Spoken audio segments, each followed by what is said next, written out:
If you combine that with golden. Golden. Oh, okay. No, you're right. Yeah. They came together in my head is at the same time I was saying it. Let's say there's a sporting goods place with that name in it. Yes, and all I can say is, and if you don't buy your sporting gear there, you don't know that sporting goods place. You could literally corner the demographic that watches MeTV with that show. Yeah. How's that? Why? Oh, because they are the only ones who know those two shows. Right. Hey, I watch MeTV on occasion. I don't have regular TV anymore, so I don't even know what that is. It's like a digital. It's an over-the-air station, but all they do is show reruns from of TV shows from the 60s, 70s, and 80s. Yeah, it's usually one of the digital. For example, The Golden Girls. Oh, yeah. All right. I'd watch that. Does it have? Can you get Beverly Hillbillies, that kind of thing? They might. I don't remember. I know they had Petticoat Junction. It's that kind of thing. Beverly Hillbillies not be currently one of the ones, but I love how Roger assumes that I would be stoked about Petticoat. Old guy says Cinemax has an option on the show that I was describing, which probably is true, probably under a different description. But did you know that Stars has the Jeffersons? No. Isn't that weird? They have Good Times. Why is that weird? Because they're old TV shows. I think of Stars as movies and originals. Yeah, I do too. too. A few old TV shows. No, I think Stars has gone beyond that with their originals, but I would not have thought to look there for the Jeffersons. No. Yeah. I do want to see that All in the Family Jeffersons remake thing they showed on TV. That was on Jeffersons. Hulu. Yeah, it was really good. Yeah, I keep hearing it was good, which I don't know why that surprises me.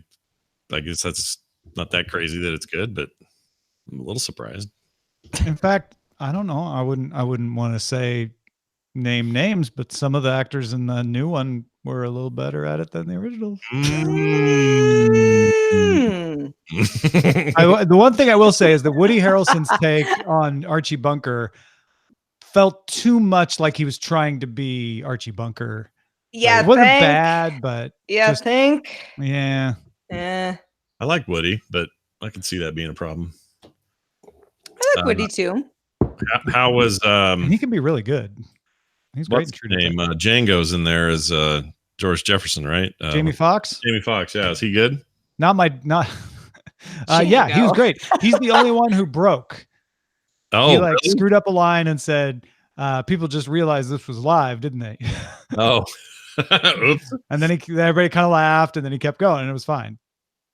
Yeah, I don't know. This completely missed my radar until someone told me it had already happened. So I guess I need to catch up on it.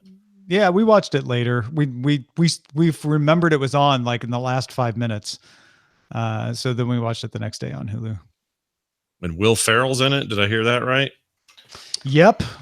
Okay. He's in the Jefferson's side. Anything Will Ferrell's in is always a good thing. I agree. You are an Anchorman fan. I know that. I am. It's true.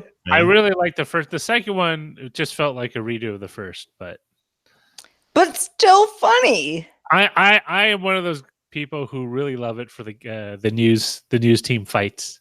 Totally. Oh yeah. Fred's right. Jennifer Hudson sings the Jeffersons theme song, Moving On Up. Really? So good. So good. She just sings it live right at the beginning. Yeah. Oh my gosh. Kind of love that. Mm-hmm.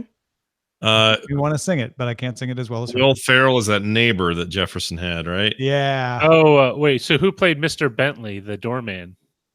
It's not the same guy, is it? I don't think we see him. Will Ferrell was the guy who's in the interracial couple. Right. And then Bosley or Tom? No, Tom. Tom. Yeah, he plays Tom. There you go. Speaking of Tom, yes. Should we do the show? Yeah. Look. I think you've got a great idea there, Sarah. Let's run with that. Wow. Let's do it. All right. Can you read line 6, which used to be line 3 and confuses people when I say it's line 6 now? Can do. Awesome. All right. Here we go. Everybody's fired up. In 3, 2. Chang has supported independent tech news directly for about a day. Why not be like Chang and become a DTNS member at patreon.com/DTNS. This is the Daily Tech News for Wednesday, May 29th, 2019 in Los Angeles. I'm Tom Merritt. And from Studio Feline, I'm Sarah Lane. From Salt Lake City, I'm Scott Johnson. And from parts in LA County, I'm the show's producer, Roger Chang. We are going to look at some of the crazy form factors coming to laptops, as inspired by some announcements, particularly one from Intel at Computex, which is happening in Taiwan. But let's start with a few tech things you should know.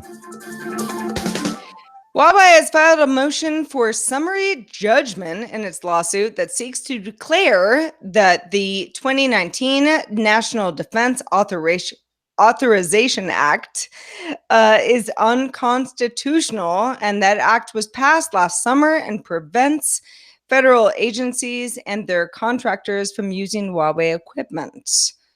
This is an older and separate act from more recent restrictions enacted by the president. Huawei's chief legal officer, Song Leping, on Wednesday said that the company was reviewing ways to fight the other U.S. trade restrictions.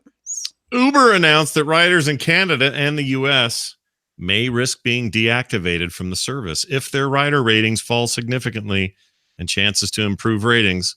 Below their city's average, rather. Riders will receive several notifications and chances to improve their ratings before being deactivated. Might say terminated. Anyway, Uber will offer tips to riders encouraging polite behavior and cleanliness. Short version, don't poop in your Uber.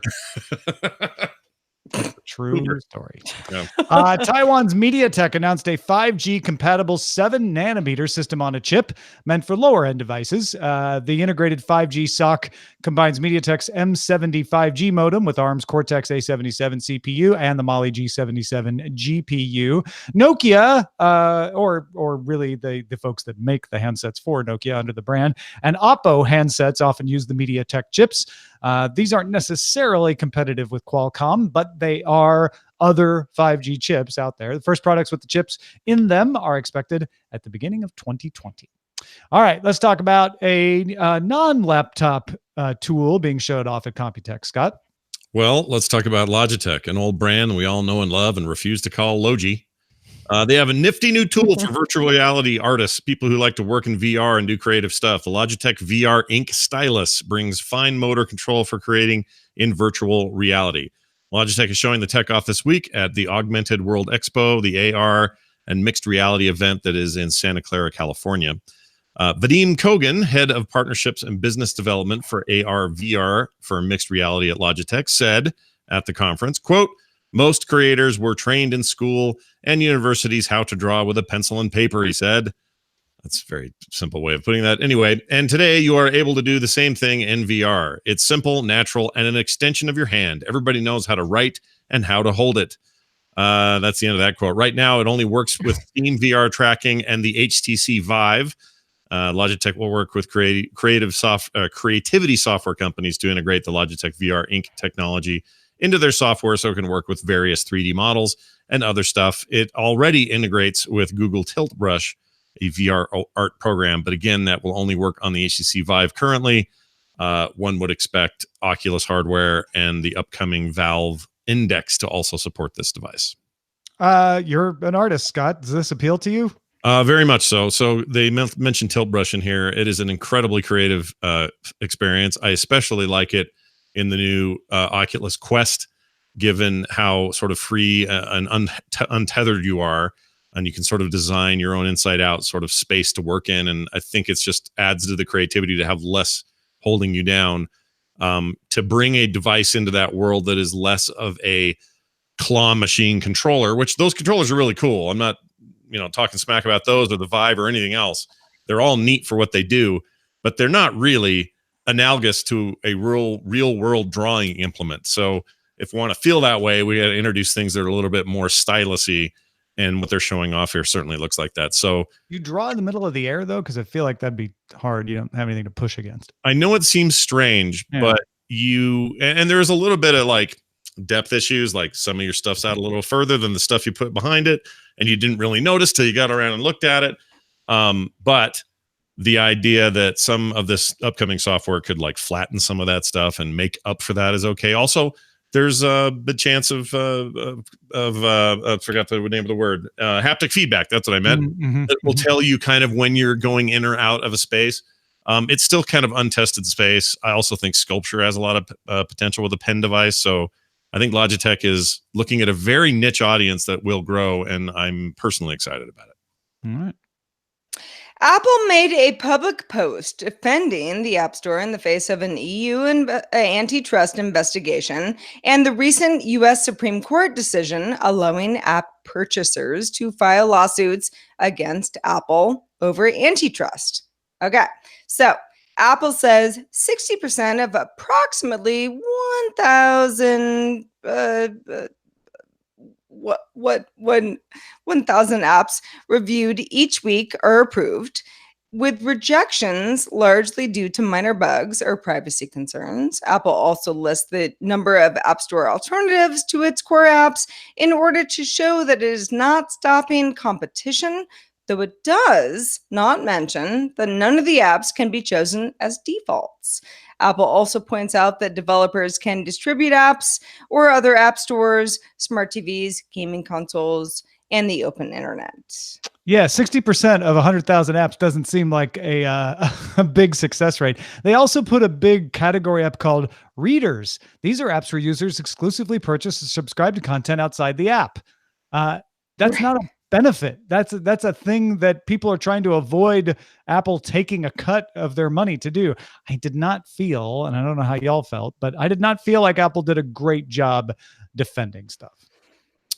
No, but man, do you ever think we'll enter a future, Tom, where Apple has their stuff worked out to the point that nobody's trying to fight the App Store anymore? I feel like the App Store since day one has been this legal battleground, and I don't know, various regions, our own country, and certainly in the EU, where everybody's always saying, Apple's unfair with the way they're doing a thing. And I feel like I'm weirdly tired of it. And I don't mean this story particularly, but just the overall feeling that Apple can never get it right in the App Store space. Yeah, I think there's room to have a discussion about whether Apple's policies go overboard. I think the one requiring you not to mention that you sell something somewhere else at all in your app unless you let Apple take a cut overreaches. That said, Apple posted this to say this is our defense. So I think it's fair game to say, well, is it really a good defense of yourself? I'm not sure it achieved what they expected it to achieve. Yeah, well, time as always will tell with those guys. But I know this is a totally unrelated thing. I guess we don't know this, but as soon as they come out and are final with their arcade thing, I feel like we're going to have a whole slew of new reasons why people are going to be mad at them, and they'll be bad at defending that. So really looking forward to a new generation of App Store hate coming up. Amazon announced a smaller version of its Echo Show 5, or of its Echo Show, called the Echo Show 5. It's a voice assistant with a 5.5-inch screen, a camera with a shutter for privacy, and a speaker for $90. An optional magnetic stand so you can position that camera better sells for $20. The new Echo Show 5 is available for pre-order, shipping to the United Kingdom, Germany, France, Italy, Spain, Japan, Canada, New Zealand, Australia, and the United States in June, and coming to India in July. Amazon also announced a new feature that lets you tell your Amazon voice assistant, delete what I said today, and it'll clear out everything from the past day from its records. An additional command that says, delete what I just said, to delete immediately after you said something, is coming over the next month. You can do all these deletions in the app, but this is allowing you easier control over that by giving you more options. I want one, and I don't know why. I think I was talking to the show this morning on TMS when you came by, and I had mentioned that, and you said, well, what is it about it? And you reminded me, well, hey, it's a smaller screen, so do you want to get your old larger screen? Is that not important to you? And I realized, I guess it's not.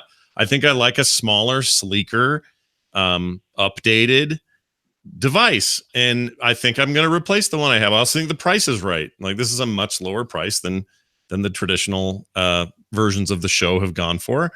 And I don't think screen size matter to me. I need it mainly for reference. It's like look up and see what time it is, quickly check, see what song's playing and what's that lyric I just heard. Whatever it is, those are all possible with this. It's still got the camera and the option to shut that off. Like this feels like the generation of show I would get if I didn't already have one. So I'm just on the fence as one who already owns, but it seems like a nice time for somebody to jump in, and hopefully sound wise it's still good, because that's a big concern for folks with music and stuff like that. But yeah, I mean, Amazon has a way of making me want all their dumb echoes, and I don't know why. Well, and you know, all of that said, the fact that Amazon's like, hey, we'll let you also like delete all of your, you know, everything that you've said to the Echo, you know, to this point is, I mean, it kind of makes me laugh a little bit, but at the same time, like it is that is actually a problem that people have. Yeah, and so making it easier for people to Yeah. access that is definitely a play to people's fears, who are like, I don't want one of these things in my house because it'll log everything. Well, this is trying to help people feel better about that. Well, it's two points of trying to do that. There's that, and then there's this camera switch. And I have friends. Oh, right, the shutter on the small one. Yeah. Yeah, and I have friends who still won't believe that'll do anything. I have friends who think that if you put tape over that hole, then you're doing it wrong. But I think this is a nice step in the right direction. I would appreciate it. I don't like that it's looking at me all the time, to be honest. And I trust these things, so it'll all work out in the end. In a blog post about new PCs announced at Computex, Microsoft's Nick Parker describes something called Modern OS that seems to be distinct from Windows 10. This modern OS includes seamless updates done in the background with no interruptions, is secure by default. It's a short definition of security. Anyway, separating compute from applications, is always connected, long battery life, powered by AI, with multiple inputs like pen, voice, and gaze awareness of multiple form factors. Very similar to Chrome OS. Parker says Microsoft is investing in this vision of a modern OS. That's pretty interesting. I don't necessarily see this as like, hey, this is the new version of Windows, everybody. Back up, because Microsoft's got a thin client coming. That's your new version of Windows. More likely this is, you know, nice embedded software for lots of devices and applications outside of your desktop, and seems cool. That said, okay, I mean, if Windows 10 is not, you know, like, why is this different than Windows 10? Why does the company want this to be distinct from Windows 10? Yeah, it's a good question. There's been a lot of rumors about a Windows Lite to compete with Chrome OS. And remember when they tried to make Windows 10S available as sort of a Chrome OS competitor, but you could still run full Windows 10. And so everybody just immediately turned it into full Windows 10. I think this is meant for those lower cost computers to say, this is for when you want a Chrome OS like experience. We're going to have a modern OS that doesn't have the baggage of Windows 10 for people who don't need Windows 10. It sounds like they're taking very small steps towards what they were trying to achieve with Windows 10S by creating something that doesn't have the baggage of Windows 10S because it doesn't have Windows 10 in it. Maybe even closer to something like Windows RT, which was even a thinner client, a more iOS styled approach to tablets. This is maybe even closer to that, certainly closer to Chrome OS. I got a Windows RT device right here. Of course you do. You've not always charged. Yeah. That tells you a lot about Windows RT. Yeah. But I, you know, why not? Thinner clients, more devices. This seems like a smart thing to do. Everybody's got their little secondary OS. Why not Microsoft? Let's go. Yeah. And when we talk about the laptops in a second, think about this modern OS as maybe running on some of those. Might make some more sense. Car tech maker Automatic announced it is ending support for its first and second generation ODB2 adapters, often called the Classic or Legacy and the Silver adapters, and disabling their companion apps after August 31st. The second gen model came out 4 years ago. The other one came out 6 years ago. The company encourages the owners of these older models to buy its new $100 LTE adapter, which comes with an optional $5 a month subscription. They're also sending some discount codes, so it wouldn't cost you totally $100. But it's one thing to say, hey, we're no longer going to support this older piece of equipment. It happens all the time. People with phones, both Android and iOS, know this situation. Your phone doesn't stop working. You just, may have bugs happen more often along the way. This is different. And I did some digging to try to figure out why they would shut down an app instead of let you just keep using it. It's because there's no local storage. Your data, from what I can tell, is all stored in the cloud, and it doesn't seem like it's stored locally because all of their instructions on how to manage your data collected by this are in the cloud.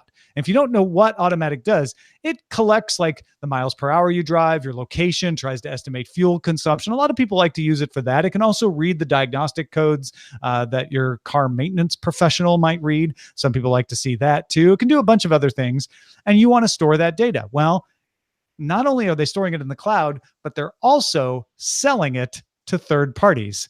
And the only way to opt out of it being sold to third parties is to email them support@automatic.com.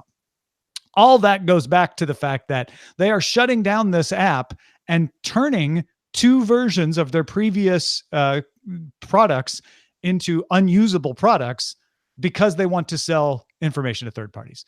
Otherwise, they could have spent the money to make your information available locally in these apps. I guess there's an argument to say they didn't want to spend the money on that either, but because they have a cloud system, they can sell data to third parties, which is a revenue stream for them. So in other words, your use of this without that monetization option isn't worth it for Automatic.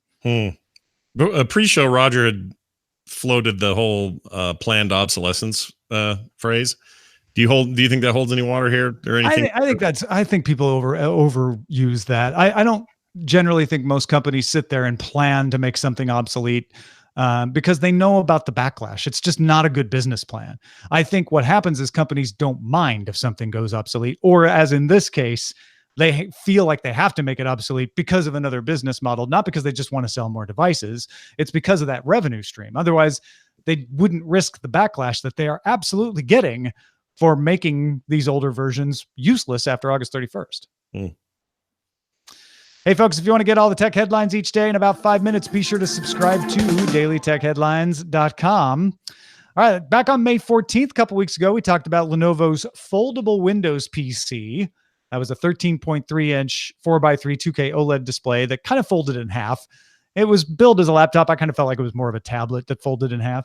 That same day, HP launched a 15-inch dual-screen gaming laptop. That had a secondary 6-inch 1080p screen right above the keyboard, like on the same panel as the keyboard. The Omen X2S is available in June, starting at $2,100. Now, at Computex this week, Asus showed off the ZenBook Pro Duo with a 15-inch 16:9 OLED 4K panel and a half-height 32:9 IPS 4K Screen Pad Plus that is sitting right above the keys on your keyboard. Can be used as a control panel if you want, although it also has a trackpad, or it's more often going to be used as a secondary display. It can even be turned into 2 16:9 1080p windows. That's expected in Q3 with no price. But to top that, Intel showed off a reference design. Now, Intel doesn't make hardware or doesn't make finished products. They make parts. But a lot of times they'll make these reference designs to show how their parts could be used. Intel showed off a reference design dual screen gaming laptop called Honeycomb Glacier with a 15.6-inch primary screen and a 12.3-inch half vertical screen. This one doesn't sit on your keyboard, though. It pulls up on a hinge above your keyboard. So you're looking at your main screen and you just tilt down a little bit to see the secondary screen and your keyboard's still lying flat. The Asus one, the second screen is lying flat. And I think the HP one as well. So this machine opens like a laptop, tilts up to open that secondary screen, and then you put it at whatever angle you want, and it sticks there because it has a one-way hinge. And when you're ready to close it, you push a little release button, and it releases the hinge, and you can fold it back up. So they suggest you can put your Slack chat there, your Twitter chat, etc. But the big thing is a Tobii eye tracker that sits in the hinge at about eye level and can tell when you're looking at the second screen to give it focus. So without having to use your mouse, you look at the second screen, type your Twitter respond, go back to the main screen, and your controls are using the main screen again, just by knowing where you're looking. I know, right? I love this. Yeah. Yeah. If it works well, oh my God. And that's the thing. What we've always wanted. This concept is made with off-the-shelf parts. So A lot of the people who tested at Computex said, "Meh, it worked most of the time." Yeah. But maybe it would work all of the time if it was made by a manufacturer. A couple other things here, also from Intel: Twin River, a dual screen tablet made of fabric, two 12.3-inch 1920 by 1280 touchscreens. HP has a wood inlay on the palm rest in its Envy Wood series of laptops, and Dell said it's working on a dual screen laptop. So lots of different attempts to capture our imagination with laptops here, mostly revolving around using a second screen. Yeah, these are neat. They showed some handwriting stuff, which made my brain immediately go, ooh, I could draw on this. Maybe this is a new art tool for people potentially. Way too early to tell. Like you said, it's also a prototype without any, manufacturers taking their direct idea and running with it yet. But I love this kind of stuff. And I also like it more than I like the foldable designs. And I don't know why that is. The foldable designs just make me nervous. They make me feel like I'm bending something that shouldn't be bent. And I'll get over that eventually when there's something awesome that doesn't break when you bend it. But for now, like from a productivity angle, the idea of having that secondary screen and it being a touch screen, I think is a way to embarrass a MacBook Pro. No offense, MacBook Pro, but your cool little control strip there, you're basically saying take that and blow it up. MacBook Pros have lots of problems. So yeah, it's not great, right? It's not a perfect solution, but a big control panel size second screen for while you're editing, even if it's just secondary stuff like I'm watching old episodes of Cheers, have it play down there and have that going on up there. And like that, this is a very cool design. And I'm a little bummed that it's not Intel also coming out going, and we're making hardware and here's our first attempt, because I like this design a lot. I think it's neat. Lenovo and Intel have combined on a few things that have turned into yoga models. Some, not all of them have even come out from Lenovo, but yeah, maybe Lenovo gets on board with this. Maybe that's what Dell's working on. Maybe Dell's gonna use this hinge. It feels like the Tobii eye tracking, the hinge, and just the processor being able to hand off between the multiple screens is kind of what Intel's pushing here, and they could put it in whatever form factor it wants. But this is all doable right now. A lot of times Intel prototypes, you're like, man, could they really manufacture that at scale? And this one feels like it could. I mean, do you like the idea of a second screen, Sarah, for things like, when you're editing? Yeah, actually I do. It's funny. We've kind of we've been talking about this whole hybrid 2-in-1, whatever, for a couple of years now. And some of the models I'm like, wouldn't help me. But when it comes to something like editing, you really do need your second screen. You do. And I mean, you can live without it, but it actually would be super helpful. I think for a lot of the creative professions like art, yeah, anything where two screens works in a desktop setting could potentially pay off from this. I think a lot of times it get pushed as gaming. This honeycomb glacier is pushed as gaming because that's a situation where you want to have a full screen of whatever you're doing in the game, right, but you also want to have your stats or your buttons or your chat available in an easily glanceable thing. And I'm like you, Sarah, that Tobii eye tracking, if they could make that work reliably, I want that to work not just on screens. I want to be able to just look at a window and have my computer know, oh, he's looking at Slack right now. He's not looking at his spreadsheet. So when he types, because I've done this before, I start typing. I'm like, wait, the focus was still on my spreadsheet. All day. Yeah. That'd be really cool. I also shouldn't talk out of my own wheelhouse here a little bit, but I'll bet you've got listeners who are programmers. Is that what you call it? Yeah, that's it. If you've got coders and programmers out there who could respond to this, I'll bet this is good for them, because secondary screens are a huge thing for coders, not only because they're testing code in real time, but sometimes they've got two sets of code running at the same time, and one's old guy in their Discord saying remoting into two systems. Mm-hmm. You need two screens. Yeah. And to do this on the go, I mean, they're already doing this in a desktop environment, so why not have something that's this usable on the go? I think it sounds great. Yeah, there's a few stories here today that are like, laptops are coming back because these are useful form factors. I think tech journalists are just stunned that they're being shown a demonstration that they don't immediately roll their eyes at and go, why would anyone want that? The Twin Rivers, for instance, with the cloth on the outside that makes it look like a book. That one is more what I expect at Computex. Like, okay, maybe people want that. I don't know. But this Intel one particularly does seem to be useful and implemented in a way that's useful. And it's not just everyone jumping on the trend because they all can get the part to make the second screen, which is what I feel like is going on with foldable. Somebody made a foldable screen and they're like, great, let's fold things. What can we fold? And everybody's like, I don't know if I need folding or not. But they're like, but we developed foldable screens. Whereas this feels like, well, second screens have been around for a long time. I guess processors are just getting to the point where they can handle them well. But that's something that people have wanted for a long time too. So I feel like there's a lot more promise here because of that. Yeah, and I'll echo that idea that if you want to have, it's okay to have half steps during, iteration of technology. I'm okay with it because I think that stuff's important and it leads to bigger discoveries. And so I'm okay with the weird stuff that never makes it to market or the stuff that makes it to market and doesn't succeed, because a lot of times it informs something else that comes later and we get better at it. To me, foldable screens are in that category. And lots of other stuff. But this in particular looks like I could use it now. Like it looks like a useful innovation that takes advantage of lots of little small innovations over time.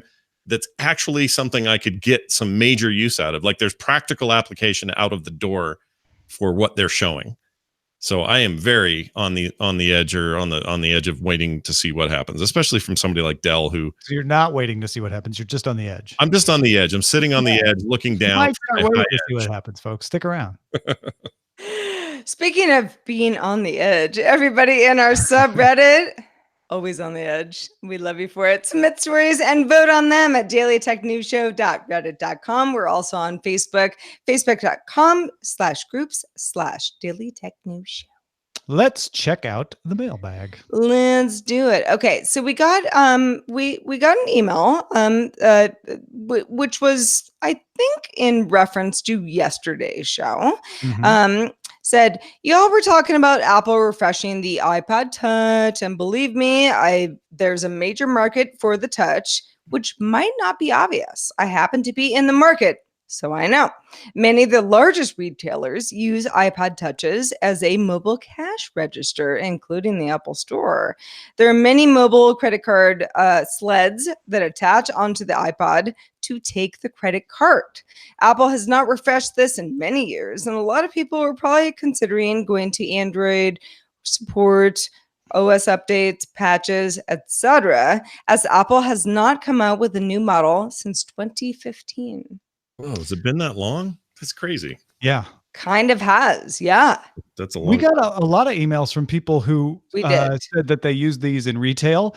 Petey says he works at a well-known football state university, and they give iPod Touches to the maintenance and housekeeping crews. Bruce is working on client engagement in a warehouse transportation environment. Their drivers all have iPhones for use on the road. Brandon was in a Dollar General last week, and they were still using Lumia phones for checking inventory. He's like, maybe they could use iPod Touches to upgrade that. There are people in hospitals, liquor store chain. Someone who works there is looking to upgrade the iPod Touches they use there. So point of sale warehouse management seems to be a really big use of the iPod Touch. Mm-hmm. Yeah. And then Bart wrote in, because I was talking about Sony's proprietary 60-mile range Internet of Thing connectivity system. And I said, there's got to be an open source version of this. Thank you, Bart. Bart to the rescue. He says, there is an open technology for wide area IoT devices called LoRaWAN, L-O-R-A, and then WAN, like wide area network. There is an open source community network to help with interconnecting these devices. LoRa devices are very low bandwidth, just a few bytes per second, with some rate limits in the protocol. It is good for info like temperature, whether a door is opened or closed, IoT kind of things. Generally, these devices have 5 to 7 kilometer distance, but your mileage will vary depending on environment and antenna. And there is a guy who went over 100 kilometers with a LoRa device. You can find out more about it at LoRa-alliance.org. That's LoRa-alliance.org. Thanks to everybody who writes in, and also thanks to Scott Johnson for being with us today. Scott, let folks know where they can keep up with all of your wonderful work. Well, June's coming, you guys. I don't know if you can smell it, but I can. June's right around the corner. And as a result, myself and Patrick Beja, another DTNSer, get together once a month and we record the MVGB show. That's the monthly video game briefing. And that's going to be happening next week. And there is tons to talk about. Why? E3 is literally 2 weeks away. And there's tons of gaming stuff happening right now in the newsosphere, and also stuff for just people who may not just be so into games, but maybe they're into the tech around games or the business around games. That's what that show's for. So check it out. That's at frogpants.com/MVGB. And all the old episodes are there. And we got a new one coming up. So watch for that. I'm also at Scott Johnson on Twitter. So come yell at me. Yeah, do it. Also, with June right around the corner, we're near the point where we have to determine if we met our goal this month of one more patron than last month. You could be that person that puts us over the top. Become a DTNS member and get an ad-free RSS feed, special episodes from myself on how we do the show, how we think about the show, special episodes looking back on tech news of the past, and more. Sign up at patreon.com/DTNS. If you have feedback for us, well, we have an email address. Feedback@dailytechnewsshow.com is where to send those. We're live Monday through Friday at 4:30 p.m. Eastern, 2030 UTC. Find out more. Tell a friend at dailytechnewsshow.com/live. Back tomorrow with Nicole Lee as our guest. Talk to you then. This show is part of the Frog Pants Network. Get more at frogpants.com. Diamond Club hopes you have enjoyed this program. Boom. Boom. Great show. What do we call it? We call it Not Late for Dinner. That's what we always call it. It's the same title every day. I thought Scott would laugh at that. Come on. I'm laughing on the inside. I really am. Okay. Yeah. Cool. Let's see. On the cutting edge laptops, June is coming. Everybody knows how to write. Claw machine controller. Whoa. Okay. Lapfest. DTNS screens, new laptops. Actually, that's not bad. Embarrassing the MacBook Pro. Automatically unsupported. Okay. All I mean is that strip is just not as cool as a screen. That's all. How about screening new laptops? I like that That will one. already be Yeah, in the that's title. a good one. Yeah. I like that. Emphasis on screens. Screening new laptops. And then for Good Day Internet, we got a lot of Good Day Internet suggestions today. Oh, I bet we do. Angela Lansbury is in Tom's closet. I mean, Can that be topped? Yeah, I don't think that that can be topped. that's the best. Consolation prize for purposes. There's also It's Not Milk Toast. Retirement, Yeah. she wrote. That's good. Yeah. The stuff food is made of. But yeah, Angela Lansbury's in Tom's closet. I mean, Yes. If only it were true. I know, right? I know, want her to be in my closet. Who doesn't? Yeah, you have to do that. Angela Lansbury is still alive, right? Yes. The last time we checked. I've not heard I mean, about her. she's my favorite. Miss America moves from ABC to NBC in 2020. Whoa. What? Mm-hmm. Huh. Going back, it used to be on NBC. Haven't watched it in some time. Is it still about like what's your, cool thing that you do? Are you a good pianist or Oh, you mean that's just a Yeah. talent competition? Yeah, portion. I'd never watch it, so I don't know. Well, I mean, that's my question. I haven't watched it Yeah. in a while. I think they've tried to move away from just kind of the cheesecake aspect to Yeah. something more substantial. Well, but like Well, what? What's more substantial than being like a really good Quadratic piano equation. player? I don't know. Yeah, like we're talking about quadratic equations. Well, tell me, and Roger, I'm not saying you're the expert on this, but do they still even do the swimsuit competition, or has that been tossed? I think they do. Okay. Yeah. I mean, What the part thing of is, it it did started out. Get rid of again? Miss America started out as a swimsuit competition. That's what it was originally. The first. Right, but it can evolve beyond that. Yeah. It evolved from the swimmer of the 1920s to the swimmer of the 80s, 90s, and 2000s. No, I'm just saying. But they I could feel get- they like, I could get mean, rid of it. like a solid, I don't know, 5-10 years ago, it became something where it was like, if you're Miss America, you're smart. It wasn't about like how good you look in a bathing suit, even though that was still sort of part of the deal. Let me. But They are competing for a scholarship. yeah. I don't know if that's always been the case, but I didn't realize. Miss America. It's a .org. It's a charity. At least As of 2018, there is no longer a swimsuit portion to the contest or any consideration of physical appearance. What charity? Like who? I mean, it's a charity. No, I think it's a nonprofit. Yeah, it's a nonprofit. I don't think it's. It's like a 501c3 type thing. Yeah, that kind of thing. It's an organization. The job of Miss So America. no more bathing suits. As of 2018, I thought I'd heard that. I was right. So no more physical appearance consideration. It's all based on personality, charm, talent, etc. Cool. Well, I have to say, I applaud that. Well, once we break down the gender line, then it'll be for real. Like it did start. Roger's right though. I want to know beauty. how the charm works. Like Same way charm would work for centuries. Well, okay, but fine. I mean, isn't that sort of it's charm is it's in the eye of the beholder, Which right? is why they have a panel of judges and not Right. I mean, the whole thing is subjective, really. Yeah, totally. That's why I made the joke about quadratic equations. Like that would be one of the few objective ways of judging. Sorry, I specialize in trigonometry. Right triangles for me only. Sure. Let's not get political. No. All kinds of triangles are welcome.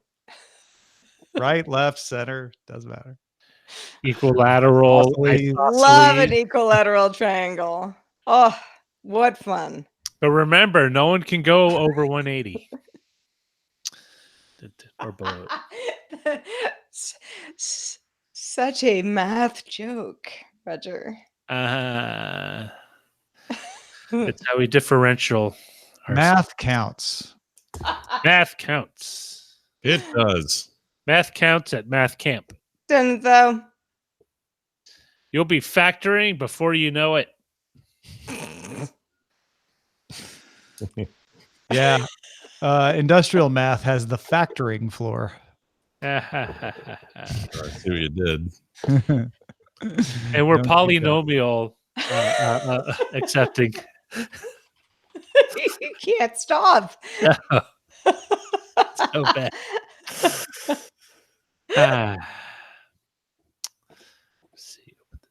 All right, here we go. I found this is 2017 though. I want the current one. Trying to find the judging.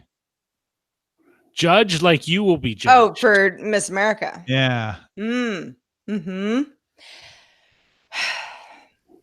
Actually, that's a competition. Each candidate will participate in a live interactive session where she will highlight her achievements and goals in life and how she will use her talents, passion, and ambition to perform the job of Miss America.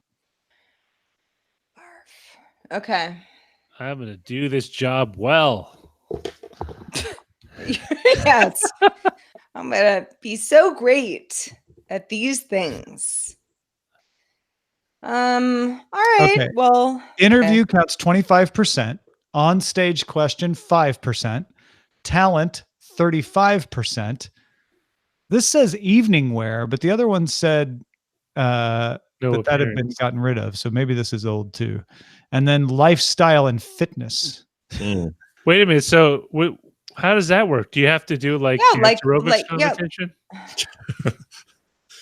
I think you I probably hope go so. swimming. That's my guess. But like 35%, like what? You have to have some amazing talent. Can you imagine if a Miss America turns into some weird amalgam of But it America's Got always was Talent, that. The Voice, It always American was Ninja that. Warrior, Mm. and just like and Jeopardy? Like you have to be good at everything. You have to be able to answer questions while you're doing the that salmon ladder thing. Hmm. We will breed was- a new breed of Miss America, stronger, faster, smarter. Miss America was always all of this, wasn't it? I don't know. It was more about swimsuits, I think. I mean, it originally began as a bathing beauty pageant, like Roger said, like back in the Well, 20s. yeah, I mean, okay, that was a long time ago. Yeah. I don't think I mean, there's Miss America, Miss USA, hard to say. There's also how- Mrs. The Miss all, World, yeah, like they're, Mr. America. we Mr. and Mrs. America. There's a couples one. we have some, yes, we have some, I don't know. Anyway, but like, isn't the idea of Miss America now like it's not about like being like pretty in a swimsuit. It's being like smart and the cooler person in the room, isn't it? Leadership skills. too. Yeah. I don't know if it is.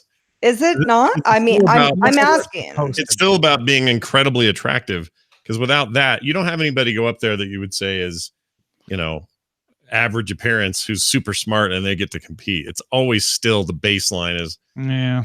Miss. Yeah, Miss who's the Beautiful. hottest? That's Yeah. why Scott keeps getting pulled in every year. I know. I don't even want the job, but they keep calling me. He does all the caricatures of all the winners. You're just so hot. What if what would be really creepy is if they pulled your blood samples and kept like your genome on file. What if they did a Miss America type contest and you never saw the people? I You mean, just heard them talk. That's what I would want. I think that would be interesting. It's Yeah. obviously not Miss America. I'm not suggesting they change Miss America to be that, but like a different competition that's like, there's no gender neutral Miss or Mister, is there? There's Ms, but there's no like M that you could just. What if it was just like be a person? Dr. America. Person America. Person America. I like this. Human I America. like this. Human America. So that's right. biocast It's suggestion. Humera. It's Men, women, no one cares. Who Isn't is the Humerica best a human? drug? Yes. So And can you play the piano? So the thing is, it might devolve then into like a weird The Apprentice or something where you just sit in for a job interview. It could. But not face to face. So there'd be absolutely no chance of being judged by appearance. But then where's the television aspect of it? Oh, it's like The Voice. You have the judges with their back turned, so you could see them, but the judges can't. Well, then you see them. That's the fun. Well, but you as the TV viewer. Well, see them, and but the whole idea is judges that the judges can't see Yeah. you physically. don't. Right. So, So that's where you yeah. make it the TV fun is you're looking at them and the judges, but the judges can't. yeah. Interesting. We talk about evolving. We have invented a contest. It's The Voice for Miss America. It's The Voice for not singing. Yeah. Are you good at something? Great. We That's our don't want to pitch. see you. That's our pitch. We go into NBC. It's like The Voice, but without singing. into It's like The Voice, but for, the, old bathing beauty sort of thing, but not. No they bathing. should, or you know what beauty. they should call it? They should call it The Interview. No, Oh, this I don't season know why of you the want to interview. make it an interview. Don't make it an interview. No. Interview. Interview. You sit across a desk from somebody. We So don't this Yeah. is my thing. We could get away with the high heels and the clip-on nails and the teased hair, but to show leadership You skills, and stuff, they would have to do. Roger, They- that's a little, They would have to be in a position that you would. Part of the contest is like it's a month long contest, and then you would have to put them like at the head of or in charge of like a job or an operation or something. That's not an interview, though. That's actually putting them in a job. That's The Apprentice. Well, you know what? It started out as a beauty pageant, and I'm trying to. I'm trying. Like The Apprentice, but also The Apprentice. No, The Apprentice with the voice without the singing. Wait, And so then the American judges in The Apprentice can't see the people doing the job? Well, you need to be able to. You having just judging solely on their answers isn't good enough, I don't think. All right, video folks, thanks for suffering through our pitch. We'll refine it and bring it back to you soon. Audio folks, stick around.